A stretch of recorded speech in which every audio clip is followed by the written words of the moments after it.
بحاجة اليوم المنطقة العربية لثورة جنسية.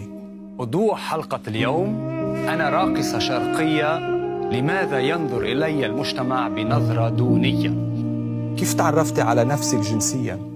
هل العالم العربي بحاجة إلى ثورة نسائية؟ حرية الجسد هل هي حرية شخصية وحرية اختيار؟ شو تريد يا أخي الحرية؟ أنت شنو اللي تريدها من الحرية من المرأة؟ قلبتين. يعني حرية المرأة اللي تريدها شنو؟ لا يمنعها الإسلام من علم، ولا يمنعها من أن تقوم بأي فعالية اجتماعية ما دامت لا تضر بفطرتها وعفتها.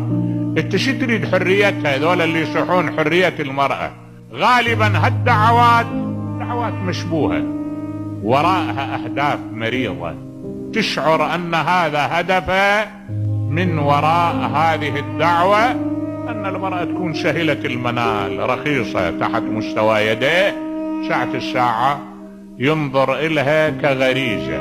وأي فرق؟ يعني أنت جاي تشتمها للمرأة لما تعاملها معاملة غريزة، ما تعاملها معاملة مدرسة تربي الجيل.